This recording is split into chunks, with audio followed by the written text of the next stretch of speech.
নমস্কার, দেখছেন কলকাতা টিভি। আমি সুচন্দ্রিমা। শুরু করছি 4টে 4 দিক। শুরুতেই যে খবরের দিকে নজর রাখছি, তৃণমূলের রাজ্য সভাপতি বনাম মুখপাত্র।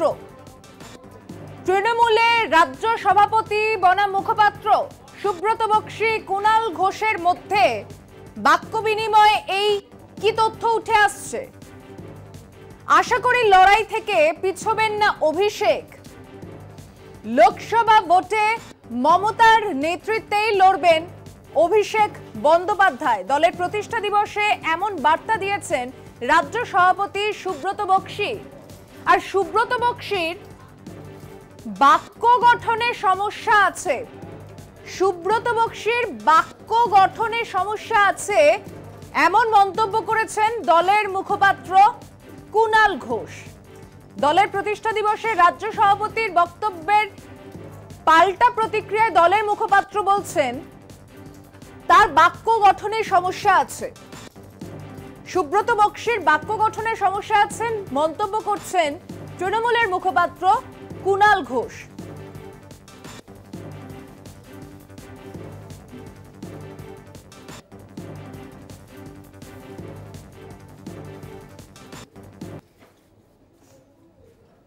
অভিষেক বন্দ্যোপাধ্যায় আমাদের সর্বস্তরে ভারতবর্ষের রাজনীতিতে সাধারণ সম্পাদক। তো স্বাভাবিকভাবেই এই নির্বাচনে অভিষেক বন্দ্যোপাধ্যায় যদি লড়াই করেন, নিশ্চিতভাবে আমার ধারণা তিনি লড়াইয়ের ময়দান থেকে পিছিয়ে যাবেন না। যদি লড়াই করে তাহলে মমতা বন্দ্যোপাধ্যায়কে সামনে রেখেই লড়াই করবে এবং জোড়াফুলকে সামনে রেখেই লড়াই করবে। এ ব্যাপারে নিশ্চিত আপনাদের বৃথা চেষ্টা কৃষ্ণা মিটাবারে ফোটা পাত্রে জল ঢালুন। আপনারা চেষ্টা চালিয়ে যান দলে ভাঙন ধরানোর জন্য, কিন্তু মনে রাখবেন এই ভাঙন আপনারা ধরাতে পারবেন না। ঐক্যবদ্ধ যিনি আছেন মুখপাত্রই কি দলের মুখ? এই বিতর্কের পর অবশ্যই এই প্রশ্ন ওঠা স্বাভাবিক। জবাব নেব সরাসরি। একবার কুণাল ঘোষের প্রতিক্রিয়াটাও শোনাবো আপনাদের। মাথার উপর থেকে অত্যন্ত সিনিয়র লিডার, তৃণমূলের জন্মলগ্ন তার আগে থেকে মমতা বন্দ্যোপাধ্যায় রাজনৈতিক উত্থানের সঙ্গী এবং তার আনুগত্য, তার বিশ্বস্ততা নিয়ে কোথাও কোনো প্রশ্ন নেই। কিন্তু যে কথাটি সামনে এসেছে যে অভিষেক আশা করি পিছিয়ে যাবেন না, এই পিছিয়ে যাওয়া কথাটায় নিশ্চিতভাবে আমাদের মতো সাধারণ কর্মী সমর্থকদের আপত্তি থাকছে। তার কারণ হচ্ছে এটা পুনর্বিবেচনা করা উচিত এই বাক্য গঠনটিকে। অভিষেক পেছাবে কেন? কিসের জন্য অভিষেক পেছাবে?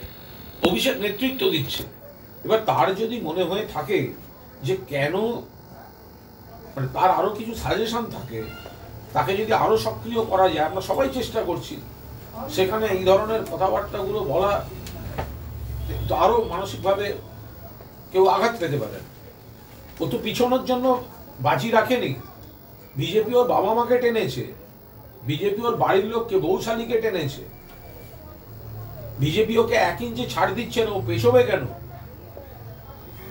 বাঘের বাচ্চার মতো লড়ছে। কিন্তু যদি কোথাও মনে হয়ে থাকে যে নির্দিষ্ট কিছু ওর পরামর্শ আছে তাতে দলের ভালো কিছু, তাহলে মমতাজি যেমন জানেন দলের সভাপতি, কথা বলুন। আমি সরাসরি চলে যাচ্ছি আমাদের বিশেষ প্রতিনিধি দেবজ্যোতি ঘোষের কাছে। দেবজ্যোতি, একদিকে রাজ্য সভাপতি বলছেন যে দলের মধ্যে ভাঙন ধরানোর চেষ্টা করা হচ্ছে, কিন্তু দলের মুখপাত্র তিনি সভাপতির উদ্দেশ্যে বলছে তার বাক্য সংশোধন করে কথা বলা উচিত, গঠনের সমস্যা রয়েছে। দেখো, তৃণমূল কংগ্রেসের ২৭তম প্রতিষ্ঠা দিবস, সেই প্রতিষ্ঠা দিবসে তৃণমূলের রাজ্য সভাপতি সুব্রত বক্সী এবং দলের মুখপাত্র কুণাল ঘোষের একে অপরের বিরুদ্ধে যে মন্তব্য করেছেন তা অত্যন্ত দলের কাছে রাজনৈতিকভাবে অস্বস্তির কারণ।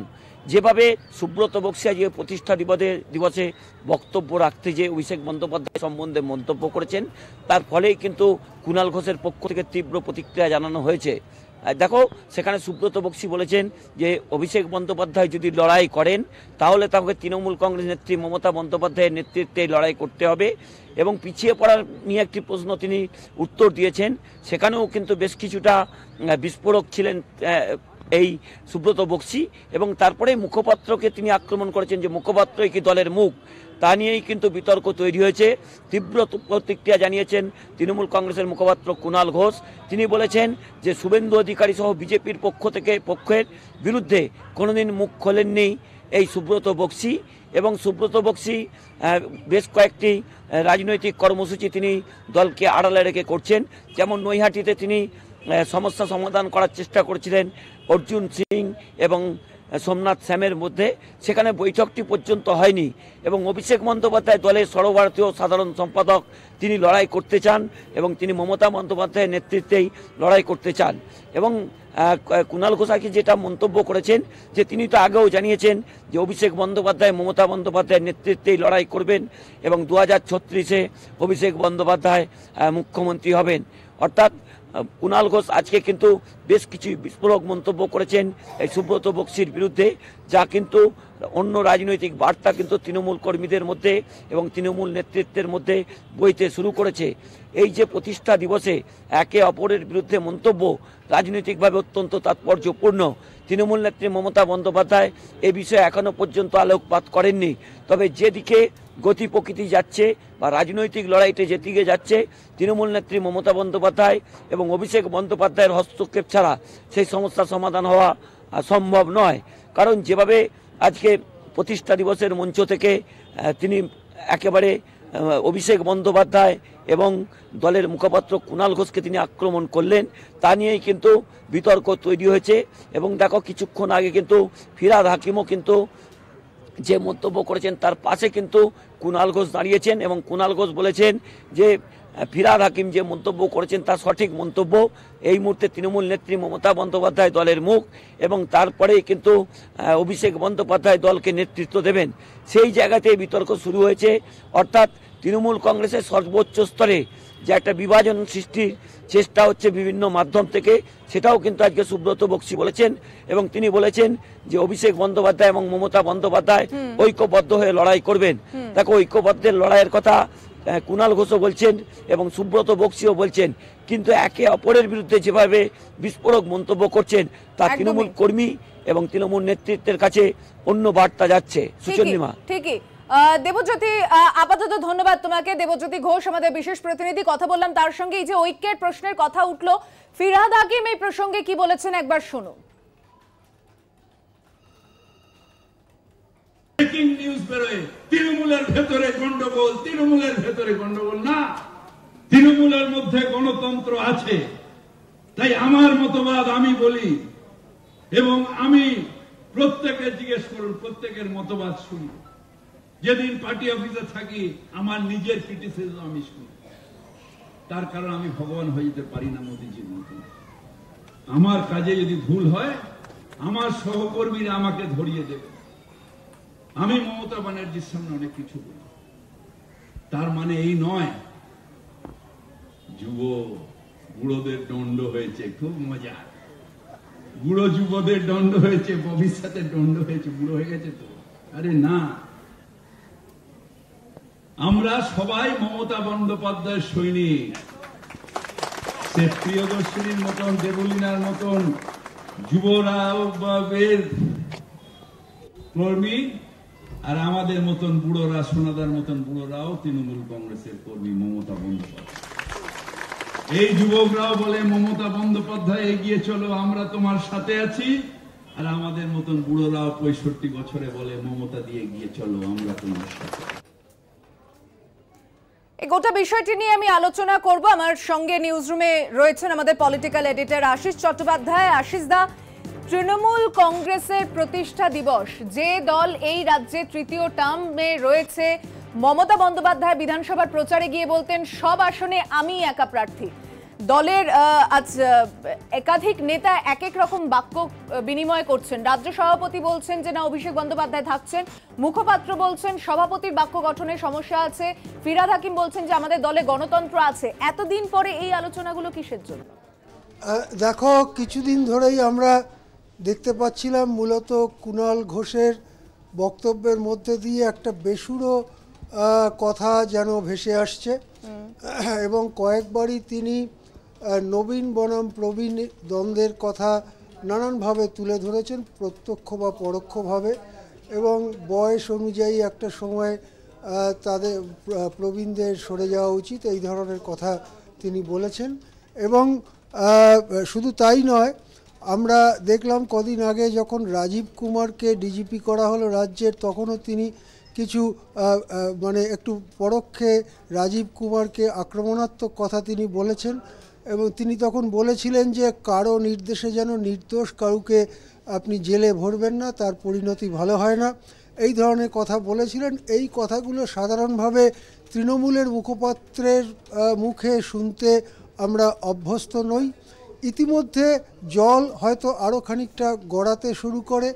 অভিষেক বন্দ্যোপাধ্যায় সম্ভবত দুদিন আগে সূত্র মারফত আমরা যেটা জানতে পেরেছিলাম যে কয়েকজন তৃণমূল নেতার সঙ্গে মিটিং করেন, এবং সেখানে রাজ্যের মন্ত্রীও ছিলেন, একজন দুজন মন্ত্রী ছিলেন।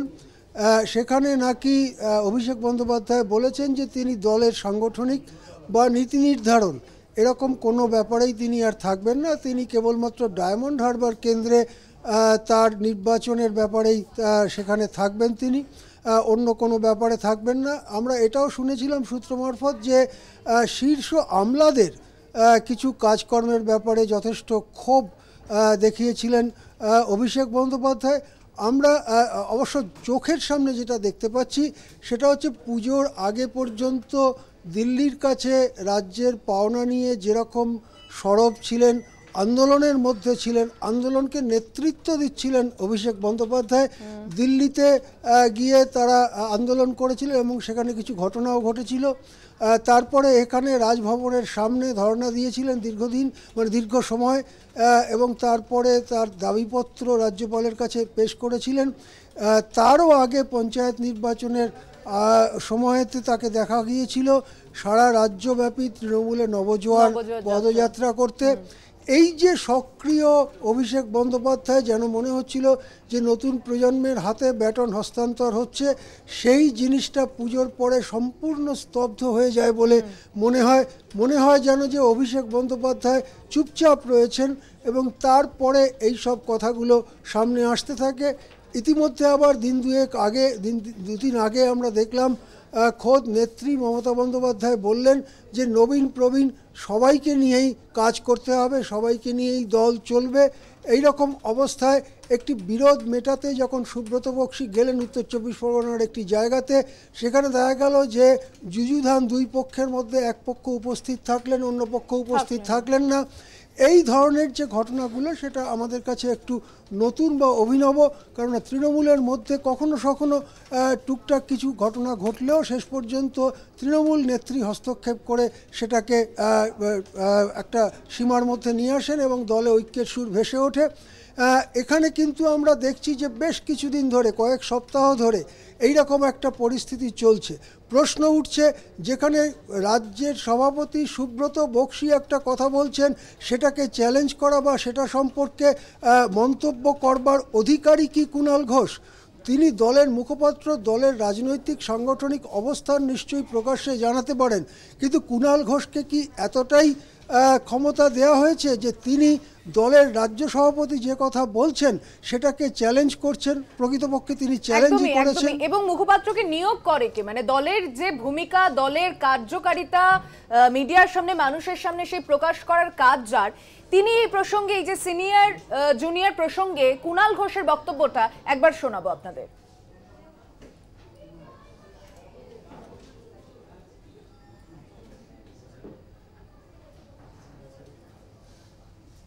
কিন্তু আজকের দিনে কয়েকজন সিনিয়র নেতাকে কিন্তু একটা স্ট্যান্ড নিতে হবে।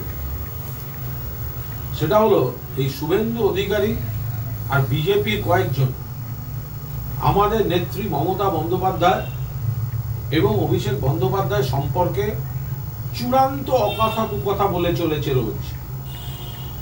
মমতাদি সম্পর্কে চূড়ান্ত অকথা কুকথা বলে চলেছে, অভিষেককে চূড়ান্ত অকথা কুকথা বলে চলেছে।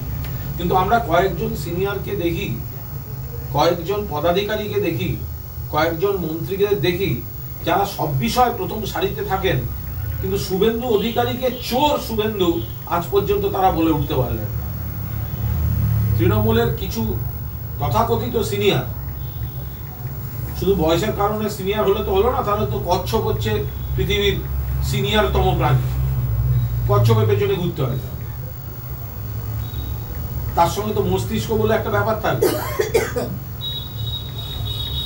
সেখানে কয়েকজন সিনিয়র তাদের বক্তৃতায় শুভেন্দুকে চোর শোনা যায় না, বিজেপিকে খুলেআম আক্রমণ, অমিত শাহ নরেন্দ্র মোদীকে খুলেআম আক্রমণ তারা করেন না, তারা গোল গোল গোল গোল বক্তৃতা দেয়। আজকে 1 জানুয়ারি আগে শপথ নিন, অভিষেক তৃণমূলেই আছে, তৃণমূলে থাকবে, তৃণমূলের নেতৃত্ব দেবে এবং মমতাদির পরে মুখ্যমন্ত্রীও হবে। কিন্তু তারা আগে মমতাদিকে যারা শ্রদ্ধা ভক্তি দেখাচ্ছেন, রিসেন্ট একটা বক্তৃতা দেখান, তারা দাঁড়িয়ে মঞ্চের সামনে শুভেন্দুকে যে ভাষায় শুভেন্দু আক্রমণ করছে সেই ভাষায় তার জবাব দিয়েছেন, কেউ দিচ্ছেন না। কয়েকজন মন্ত্রী একাধিক পদ নিয়ে বসে আছেন, বিভিন্ন অনুষ্ঠানে তাদের দেখা যায়, মুখ্যমন্ত্রীর সঙ্গে দেখা যায়, আর শুভেন্দুকে গাল দেওয়ার বেলায় শুধু আমরা 2-4 জন, তারা কেন দেবেন না? দল থেকে সব পেয়েছেন। আশিসদা, কুণাল ঘোষের কথা মতো মানে যারা সাংগঠনিক পদের উচ্চ সারিতে রয়েছে তাদেরকে তার বাক্যবান গঠন খুব সংযত নয়, বেফাস মন্তব্য করতে হবে, শুভেন্দুকে চোর বলতে হবে, বিজেপিকে আক্রমণ করতে হবে, এমন দাবি করছেন তিনি। দেখুন, কুণাল ঘোষের এই যে বক্তব্য অংশটা, সেটাও একটু আমাদের একটু আশ্চর্যই করেছে, কেননা কদিন আগেই আমরা দেখছিলাম যে সংসদে সমস্ত সিনিয়ররা তারা বিজেপির তীব্র বিরোধিতা করেন এবং তারা সাসপেন্ড হয়ে যান, প্রায় পুরো তৃণমূল দলটি সাসপেন্ড হয়ে যান এবং তারা বাইরে এসে সেই আন্দোলন জারি রাখেন। এই রকম পরিস্থিতিতে প্রবীণ নেতাদের সম্পর্কে তিনি বলছেন যে তারা কেন শুভেন্দুকে আক্রমণ করছে না বা বিজেপিকে যথাযথভাবে আক্রমণ করছে না। এই কথাটা বেশ মানে আমাদের কাছে অদ্ভুতই লাগছে।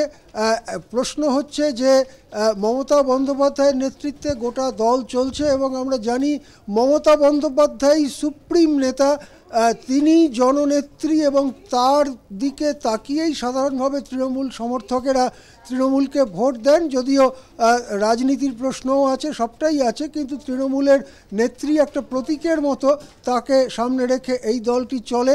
যারা এই সমস্ত প্রশ্ন করছেন তারা তাহলে কাকে চ্যালেঞ্জ করছেন? রাজ্য সভাপতিকে চ্যালেঞ্জ করা মানে শেষ পর্যন্ত কাকে চ্যালেঞ্জ করা? যাকে চ্যালেঞ্জ করছেন আসলে তাকে ছাড়া কি তারা এক কদমও চলতে পারবেন? এই সমস্ত প্রশ্ন রাজ্য রাজনীতিতে উঠছে। রাজ্য রাজনীতিতে উঠছে যে সামনে লোকসভা নির্বাচন, যেখানে ভারতের ভারত আজকে একটা মোড়ের সামনে এসে দাঁড়িয়েছে। ভারত কোন দিকে যাবে? ভারত কি হিন্দু রাষ্ট্র হয়ে যাবে, নাকি ভারত ধর্মনিরপেক্ষতার মধ্যেই থাকবে? এই প্রশ্নের সামনে দাঁড়িয়ে আজকে এইসব নানান কথায় কিন্তু রাজ্য রাজনীতিতে বেশ চাঞ্চল্য তৈরি হয়েছে। সুচন্দ্রিমা, একদমই। অনেক ধন্যবাদ আশিসদা আপনাকে। আশিস চট্টোপাধ্যায় আমাদের পলিটিক্যাল এডিটর, কথা বললাম তার সঙ্গে। প্রতিষ্ঠা দিবসে রাজ্য সভাপতি বনাম দলের মুখপাত্রের মধ্যে এই যে বাক্য বিনিময় এবং তা কোন জায়গায় যায়, পরবর্তীতে আরো কি প্রতিক্রিয়া আসে সেদিকে নজর থাকবে। তবে একটা ছোট্ট বিরতি নিয়ে ফিরছি 4:04 দিকে, সঙ্গে থাকবেন। ফিরে এলাম বিরতির পর, দেখছেন 4:04। দলের মধ্যে দুর্নীতি কার্যত মানলেন ফিরহাদ হাকিম। নিশ্চিতভাবে কিছু মানুষ দুর্নীতির সঙ্গে যুক্ত রয়েছেন, টাকা নিয়ে চাকরি, মায়ের মাংস কেটে খাওয়ার সমান মন্তব্য করেছেন মেয়র ফিরহাদ হাকিম। শুনুন এ বিষয়ে কি বলেছেন তিনি। কিছু মানুষ নিশ্চিতভাবে অন্যায় করেছে, কিছু মানুষ নিশ্চিতভাবে করাপশনে জড়িয়ে পড়েছে, কিন্তু তার মানে আমরা সবাই নই। হ্যাঁ, আমার বাড়িতে সিবিআই রেড হয়েছে, সিবিআই অ্যারেস্ট হয়েছে, কিন্তু চেতলার কোনো মানুষ হাত দিয়ে বলতে পারবে যে ফিরহাদ হাকিম কোন দুর্নীতি, 25 বছরের কাউন্সিলর, কোন প্রমোটার, কোন জল, কোন কন্ট্রাক্টরের কাছ থেকে জীবনে হাত পেয়ে কোন পয়সা নিয়েছে? একটা প্রমাণ দেবে, আমি রেজিগনেশন। যেদিন চাকরি দিয়ে পয়সা নেওয়ার মতন ভিন্ন কাজ করব, তার থেকে মায়ের মাংস কেটে খাওয়া অনেক বেশি ভালো বলে আমি মনে করি। তার বিরুদ্ধে দুর্নীতির অভিযোগ উঠলে তিনি ইস্তফা দেবেন, কিন্তু দলের মধ্যে দুর্নীতি যে রয়েছে কার্যত সে কথা স্বীকার করলেন কিভাবে? এই বিষয়টি নিয়ে আমি কথা বলবো আমাদের প্রতিনিধির সঙ্গে, তবে একটা ছোট্ট বিরতি নিয়ে ফিরছি এক্ষুনি 4:04 দিকে, সঙ্গে থাকবেন। ফিরে এলাম বিরতির পর, দেখছেন 4:04 দিক। বিরতিতে যাওয়ার আগে যে প্রসঙ্গ তুলেছিলাম, তৃণমূল কংগ্রেস দলের মধ্যে দুর্নীতি রয়েছে, কার্যত কি এই কথা স্বীকার করলেন ফিরহাদ হাকিম? তবে তার বিরুদ্ধে কোনো অভিযোগ উঠলে তিনি ইস্তফা দেবেন নিজের পদ থেকে, এই কথাও বলেছেন তিনি। বিষয়টি নিয়ে আলোচনার প্রয়োজন। আমি সরাসরি চলে যাচ্ছি, আমাদের প্রতিনিধি দুর্গা দাস বন্দ্যোপাধ্যায় রয়েছেন আমাদের সঙ্গে।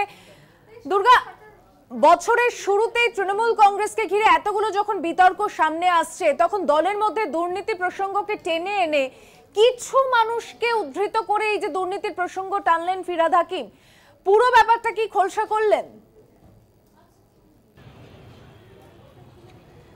দেখো, একটা বিষয় তো পরিষ্কার যে আজকে বছরের প্রথম দিনে ফিরহাদ হাকিম এই যে দলের প্রতিষ্ঠা দিবসে এসে যে কথাগুলো বলেছেন, তার মধ্যে এটাতে খুব পরিষ্কারই বলেছেন যে দলের মধ্যে কিছু সংখ্যক মানুষ বা নেতা তারা কিন্তু দুর্নীতির সঙ্গে যুক্ত রয়েছেন এবং যুক্ত ছিলেন বলেই তাদেরকে ইন্টারোগেট করা হয়েছে, তাদেরকে বিভিন্ন এজেন্সি অ্যারেস্ট করেছে বা তুলে নিয়েছে। কিন্তু তিনি পাশাপাশি যে কথাটা বলেছেন যে দলের এক দুজনের কুকর্ম তার দায় কিন্তু সমগ্র দলটার নয়। তার কারণ হচ্ছে এই দলটা যার হাত দিয়ে পথ চলা শুরু করেছিল সেই মুখ্যমন্ত্রী মমতা বন্দ্যোপাধ্যায় কিন্তু দুর্নীতিকে প্রশ্রয় দেন না, দুর্নীতির সঙ্গে তিনি কোনো আপোষ করেন না, তিনি ন্যায়ের পথে চলেন এবং তার সাথে যে সমস্ত সেই সময়কালের যারা কর্মী ছিলেন তারা আজকে নেতা হয়েছেন, তারাও কিন্তু মনে করেন যে দু একজনের গুটি কয়েকের কুকর্মের ফল কখনো সারা দলের ওপর পড়তে পারে না। তার কারণে বহু জনমুখী কাজ, বহু জনমুখী কল্যাণকর কাজ কিন্তু মুখ্যমন্ত্রী মমতা বন্দ্যোপাধ্যায় বিগত দিনেও করেছেন এবং এখনও করে যাচ্ছেন। তাই মানুষের একটা বড় সংখ্যক মানুষের কিন্তু ভরসা আশা সবই কিন্তু তাকে ঘিরেই। অতএব দুর্নীতি যে হয়েছিল সেটা তো তিনি স্বীকার করেছেন। পাশাপাশি ফিরহাদ হাকিম আরও একটা কথা বলেছেন যে যদি কখনো প্রমাণিত হয় যে তিনি বা তার বিরুদ্ধে ওঠা কোনো অভিযোগ সেটা প্রমাণিত হয়েছে যে তিনি কোনো দুর্নীতির সঙ্গে যুক্ত রয়েছেন, তিনি কোনো অনৈতিকতার সঙ্গে যুক্ত রয়েছেন, তাহলে সঙ্গে সঙ্গে তিনি তার পদ থেকে পদত্যাগ করবেন। ফলে এই বিষয়টাই যখন তিনি মানে মানুষের কাছে তুলে ধরতে গেছেন, তখন তিনি একটা উদাহরণ দিয়েছেন যে তিনি মনে করেন যে কোনো ধরনের এই ধরনের অনৈতিক কাজ বা দুর্নীতি মায়ের মাংসের সমান।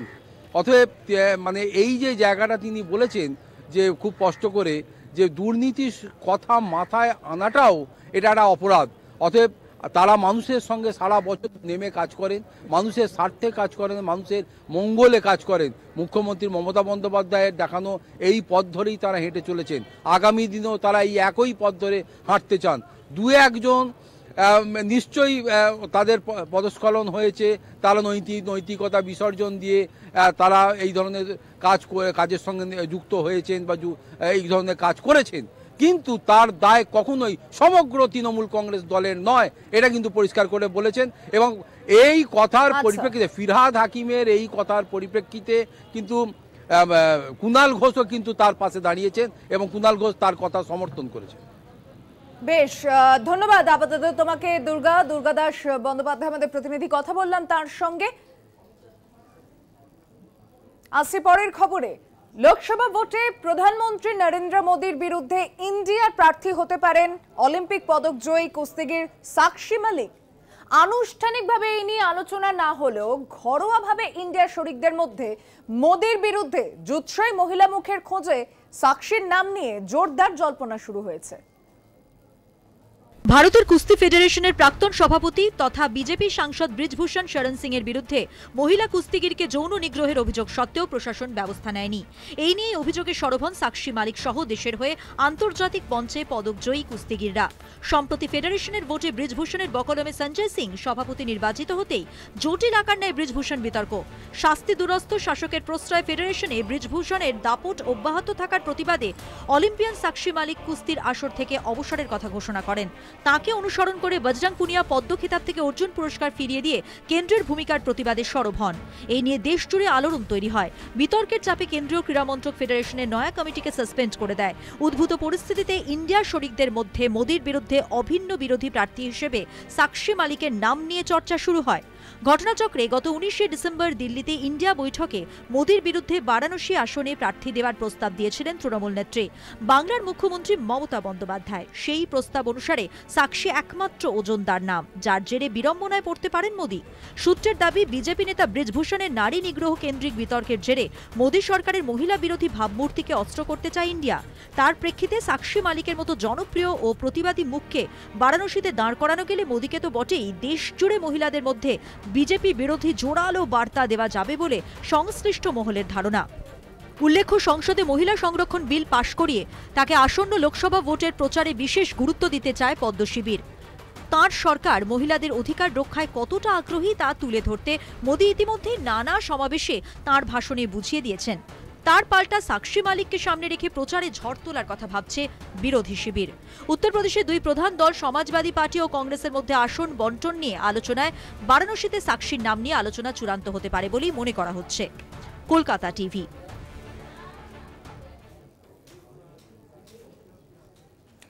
এই খবরের পাশাপাশি নতুন বছরের প্রথম দিনের খবরটার দিকে নজর রাখতে হবে, কারণ হ্যাপি নিউ ইয়ার এই সেলিব্রেশনে মেতে উঠেছে বাঙালি। শুধু নয়, কলকাতার বিভিন্ন প্রান্তে কিন্তু জনসমাগম সব জায়গায়। ভিক্টোরিয়া থেকে শুরু করে ইকো পার্ক, নিকো পার্ক, চিড়িয়াখানা, সব জায়গায় মানুষের ভিড় নজরে আসছে। নতুন বছরে পিকনিকের সেই ধুমের ছবি নিকো পার্ক থেকে সরাসরি তুলে ধরছেন আমাদের প্রতিনিধি দেবপম সরকার।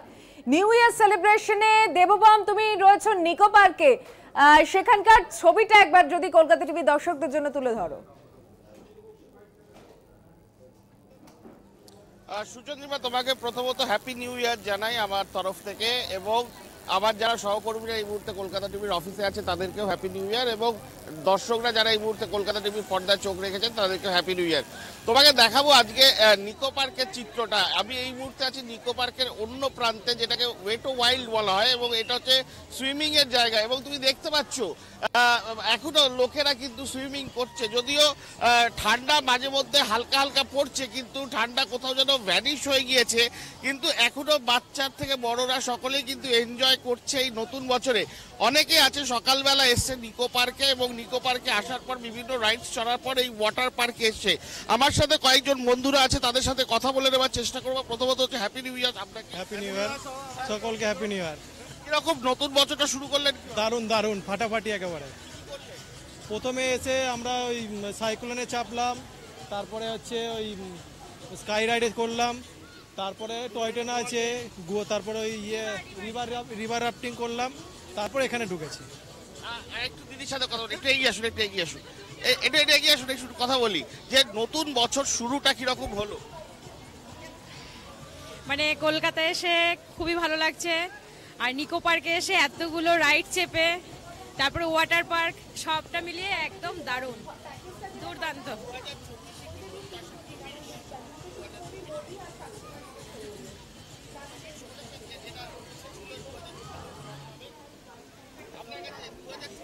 আছে উইশ তো আছে, তবে উইশ তো সবারই থাকে, আমারও রয়েছে, তবে পূরণ হওয়ার আগে বলাটা ঠিক নয়, পূরণ হোক তারপর জানাবো। বাইরের সাইডে যে রাইডগুলো আছে সেগুলো এনজয় করেছি, এখানে এসে ডান্স করছিলাম ওয়াটার সাইডে, এনজয় করছি এখানে রাইড। খাওয়া দাওয়া এখানেই রয়েছে, এখান থেকেই করেছিলাম। ব্যাপারটা খাওয়া দাওয়া একটু কমই করেছি, কেননা মজা, মানে 2024-এর শুরুতে এত আনন্দ করছি তো পেট এমনি আনন্দই ভরে আছে, তার জন্য খাওয়া দাওয়া একটু কমই হচ্ছে। থাকবো ভেবেছি, যতক্ষণ না তাড়িয়ে দেয় ততক্ষণ থাকবো। বুঝতে পারছো যে যারা এখানে এনজয় করছে তারা বলছেন যে কর্তৃপক্ষ যতক্ষণ না তাদেরকে বের করে দেবে ততক্ষণ তারা এনজয় করবে। তার মানে একটা কথা স্পষ্ট যে বছরকার প্রথম দিনেই মানুষ কিন্তু মেতেছে এনজয়মেন্টে। সকালবেলা আমরা চিত্রটা দেখেছিলাম বিভিন্ন ধর্মীয় স্থান, যেরকম আমরা সকাল থেকে দক্ষিণেশ্বর আদ্যাপীঠে দেখেছি যে চিত্র, পাশাপাশি কিন্তু বিনোদন পার্কগুলোতেও বিভিন্ন বয়সের মানুষদের ভিড় চোখে পড়ছে। যত বেলা গড়িয়েছে ততই ভিড় কিন্তু চোখে পড়েছে। নিকো পার্ক কর্তৃপক্ষ 1 ঘন্টা পার্ক এক্সটেন্ড করেছে ওপেন রাখার জন্য। 7টা অবধি অফিসিয়াল টাইম, এখন সেটাকে 8টা করে দেওয়া হয়েছে। 8টা অবধি পার্ক ওপেন থাকবে নতুন বছর উপলক্ষে। সুচন্দ্রিমা। একেবারেই দেবপম, অনেক ধন্যবাদ আপাতত তোমাকে। দেবপম সরকার আমাদের প্রতিনিধি, সরাসরি দেখলাম নিকো পার্কের ওয়াটার পার্কের দিকের ছবি। তবে একটি খবর আপনাদেরকে দিই, এই খবরের মাঝেই একটি দুর্ঘটনার খবর আসছে। পাহাড় থেকে লাইনচ্যুত হয়েছে টয় ট্রেনের 2টি বগি। দার্জিলিং যাওয়ার পথে লাইনচ্যুত হয়েছে টয় ট্রেনের 2টি বগি।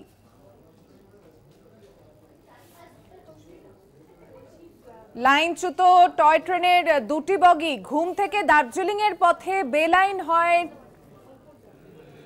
টয় ট্রেনের 2টি বগি।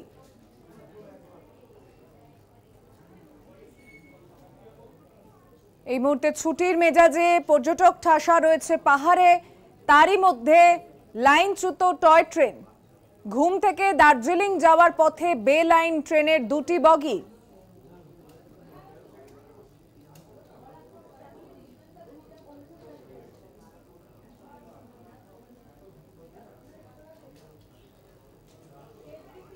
লাইনচ্যুত টয় ট্রেনের 2টি বগি।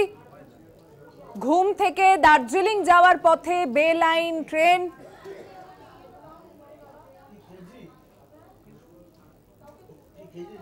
ফের লাইনচ্যুত টয় ট্রেন।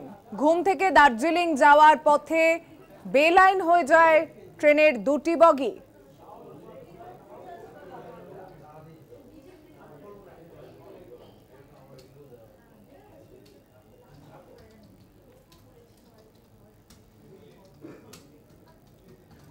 ঘুম থেকে দার্জিলিং যাওয়ার পথে বে লাইন টয় ট্রেন। ট্রেনের 2টি বগি লাইনচ্যুত হয়েছে বলে খবর।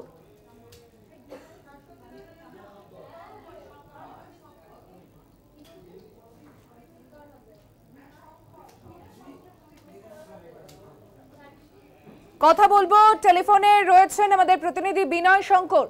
বিনয়, কি পরিস্থিতি এই মুহূর্তে?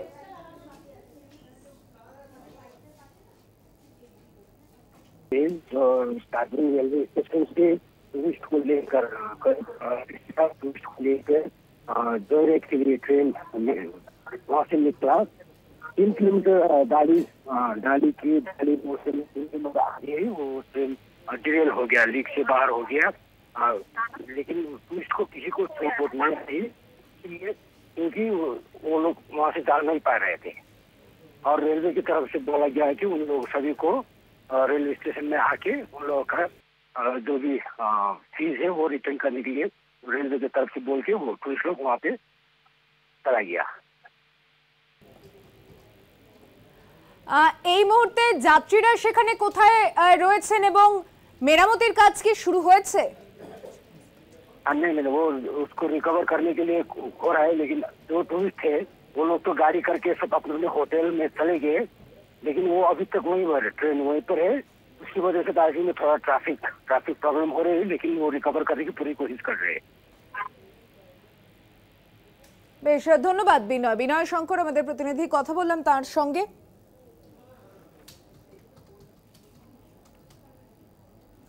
ফিরছে একটা বিরতির পর, সঙ্গে থাকবেন।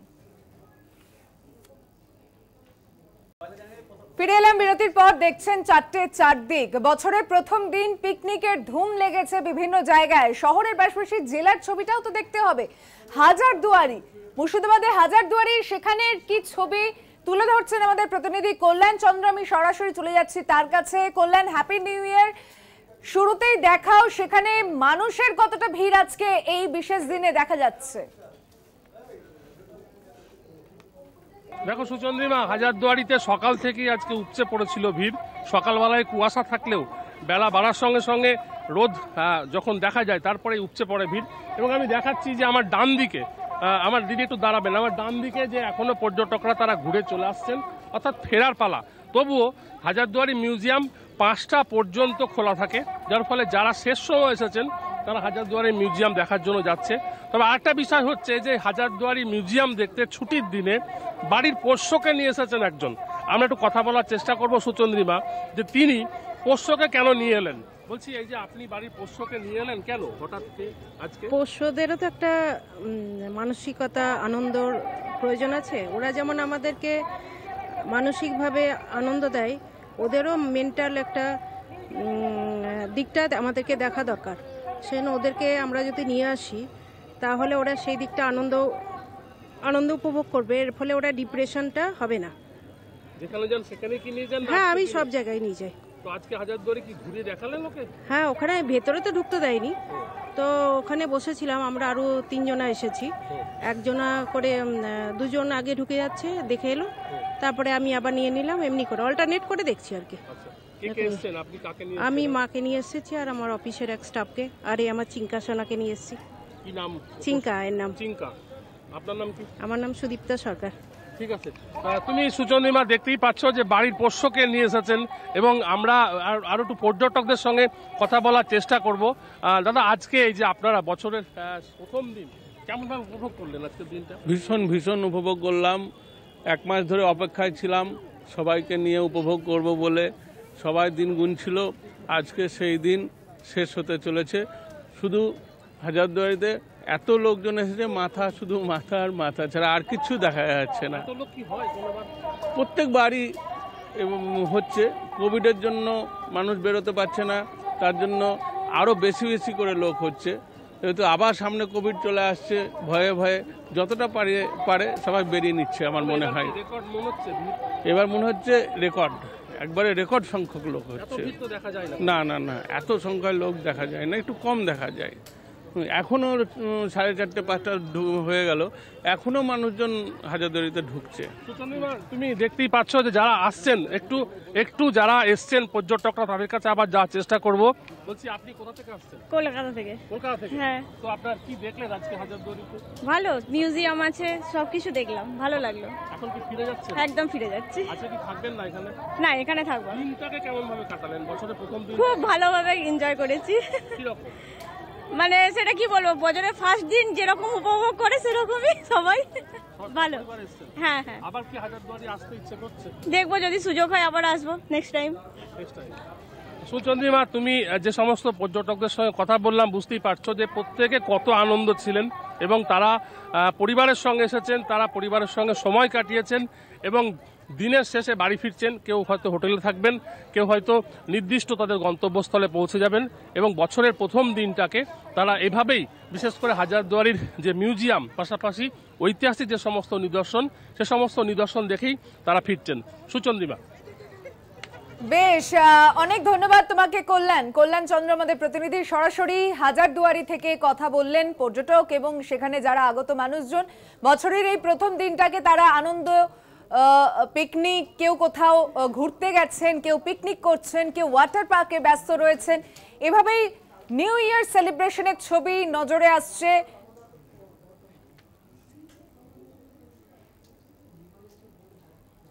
আমি এবার আউশ গ্রামের দিকে একটু নজর রাখবো। আমাদের প্রতিনিধি আব্বাস আলী রয়েছেন সেখান থেকে। আব্বাস, হ্যাপি নিউ ইয়ার তোমাকে। এবং এই যে জায়গায় তুমি এখন দাঁড়িয়ে রয়েছে, অন্যতম পিকনিক স্পট হিসেবে খ্যাত, আজকের এই বিশেষ দিনে কোথা থেকে মানুষজন আসছেন এবং কত ভিড় দেখা যাচ্ছে?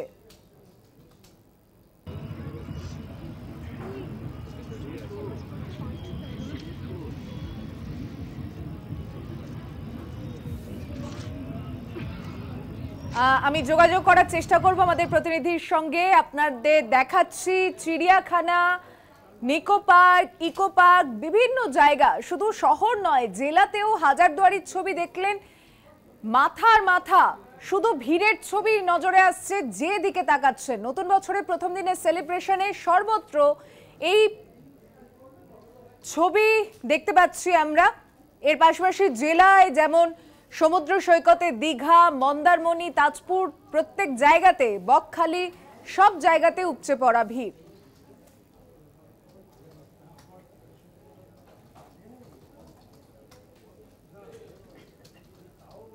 আমি আবারও যাচ্ছি, আমাদের প্রতিনিধি আব্বাস আলী রয়েছেন আউশ গ্রাম থেকে। Abbas, happy new year. যে পিকনিক স্পটে তুমি দাঁড়িয়ে রয়েছো, কতটা ভিড় নজরে আসছে আজকের এই প্রথম দিনে? ভালো থাকবেন। হ্যালো হ্যালো আব্বাস, শোনা যাচ্ছে? হ্যাঁ, একদম শোনা যাচ্ছে। আর তুমি যেখানে দাঁড়িয়ে রয়েছো, ছবিটা একবার তুলে ধরো দর্শকদের জন্য।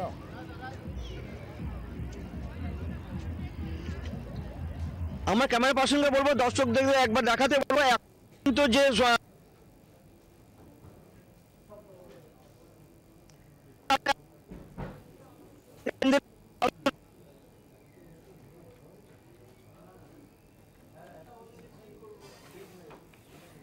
বেশ, নতুন বছরে পিকনিকের ধুম দেখা যাচ্ছে। কোথাও রিসর্ট, কোথাও খোলা মাঠ,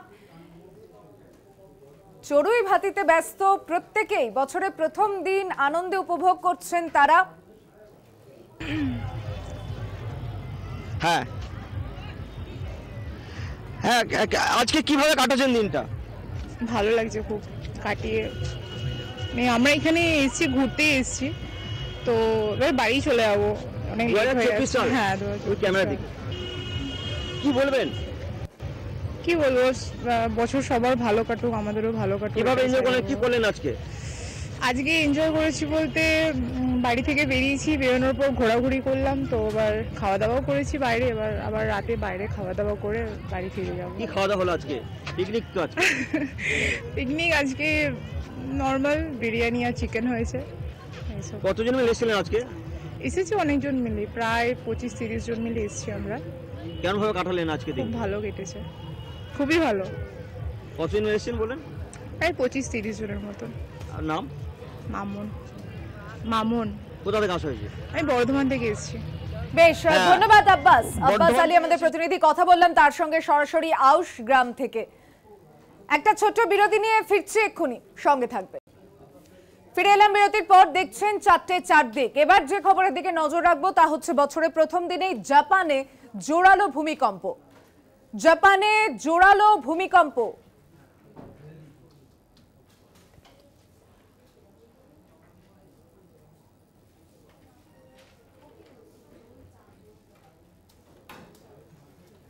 দেড় ঘন্টায় অন্তত 20 বার কেঁপে ওঠে জাপান। রিক্টার স্কেলে কম্পনের মাত্রা ছিল 7.6। ইতিমধ্যে জাপানের উত্তর পশ্চিম উপকূলে সুনামি সতর্কতা জারি করেছে জাপানের মৌসুম ভবন। আমি গোটা বিষয়টি নিয়ে আরো আপডেট জানবো। আমাদের অপর প্রতিনিধি অঙ্কুর রয়েছে, আমি চলে যাচ্ছি তার কাছে সরাসরি দ্বিতীয় স্টুডিও। অঙ্কুর, একেবারে সুচন্দ্রিমা, যখন গোটা বিশ্ব পয়লা জানুয়ারিতে বর্ষবরণকে কেন্দ্র করে উদযাপন করছে, আনন্দ করছেন, ঠিক সেই সময়ে জাপান আরও একবার একাধিক তীব্র ভূমিকম্পে কেঁপে উঠেছে এবং তার কারণে ইতিমধ্যেই সেখানকার প্রশাসন সুনামির সতর্কতা জারি করা হয়েছে। আপনারা দেখতে পাচ্ছেন ভিডিও ওয়ালে সেই ছবি। বিকেল থেকে শুরু হয়েছিল সেই কম্পন, স্থানীয় সময় বিকেল থেকে শুরু হয়েছিল প্রথম সূর্যের দেশে এই কম্পন। যে কম্পন সবচেয়ে বেশি যেটি ছিল তা জাপানের মেটেরিওলজিক্যাল এজেন্সি যেটা রেকর্ড করেছে 7.6 রিক্টার স্কেল। এবং অন্যদিকে বিকেল থেকে এই 7.6 সহ মানে ন্যূনতম যদি 4 হয় রিক্টার স্কেলের, সেই ন্যূনতম 4 অন্তত 21 বার এতটা জোরে কেঁপে উঠেছে জাপান। যে কারণে আমরা দেখতে পেয়েছি সেই ছবি, জাপানের শিনকানসেন যে বুলেট ট্রেন রয়েছে সেই স্টেশন পর্যন্ত কাঁপছে। এবং শুধুমাত্র এই ছবি নয়, সার্বিকভাবে যে চিত্র দেখতে পাওয়া যাচ্ছে, ইশিকাওয়া এবং তার পার্শ্ববর্তী অঞ্চলে মূলত এই সুনামির প্রভাব পড়েছে, যার জেরে সমুদ্র থেকে শুরু করে বিভিন্ন জলাশয়ের জলস্ফীতি দেখতে পাওয়া গিয়েছে। এবং মাটির ইশিকাওয়ার কাছে মাটির মধ্যে অন্তত 50 কিলোমিটার গভীরে এই সুনামির ভূমিকম্পের উৎসস্থল, যার জেরে ইতিমধ্যেই সুনামি সতর্কতা জারি করা হয়েছে জাপানের উত্তর পশ্চিম উপকূল সহ ইশিকাওয়ার নোটো উপকূলে প্রায় 5 মিটার উঁচু ঢেউয়ের উচ্ছ্বাস দেখতে পাওয়া গিয়েছে এবং এই যে ঢেউয়ের উচ্ছ্বাস তা মানুষের মৃত্যু পর্যন্ত ডেকে আনতে পারে সে কথা মাথায় রেখেই প্রশাসনের পক্ষ থেকে স্থানীয় মানুষজনকে এলাকা ছেড়ে চলে যাওয়ার পরামর্শ দেওয়া হয়েছে। তাদেরকে কোনো উঁচু জায়গায় বা উঁচু বাড়িতে গিয়ে আশ্রয় নেওয়ার কথা বলা হয়েছে। বড় কোনো ক্ষয়ক্ষতি বা প্রাণহানির খবর এখনো পর্যন্ত পাওয়া যায়নি, তবে বেশ কয়েকটি রাস্তায় ইশিকাওয়ার এবং নৌটো উপকূল সংলগ্ন বেশ কয়েকটি এলাকায় আমরা দেখেছি যে ফাটল ধরা পড়েছে। রাস্তায় ফাটল ধরার ফলে সেখানে যান চলাচল ব্যাহত হয়েছে। শিনকানসেন যে বুলেট ট্রেন, সেই বুলেট ট্রেন চলাচল ব্যাহত হয়েছে। পাশাপাশি একটা বিস্তীর্ণ অঞ্চলে বিদ্যুৎ সংযোগ বিচ্ছিন্ন হয়ে গিয়েছে এবং এই পরিস্থিতির জেরে জাপানের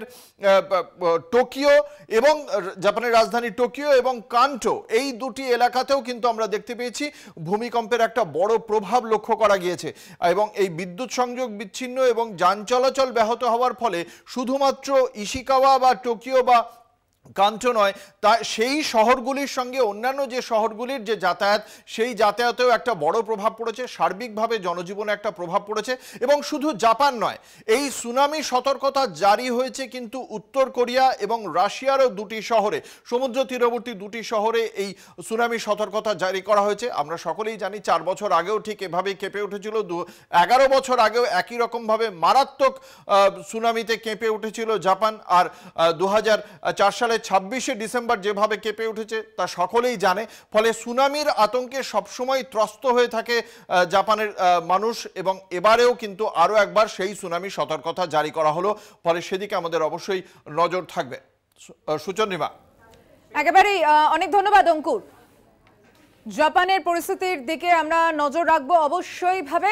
তবে 4টে 4 দিক আপাতত এ পর্যন্তই। অন্যান্য নানান খবরের জন্য দেখতে থাকুন কলকাতা টিভি, রাত দিন 7 দিন।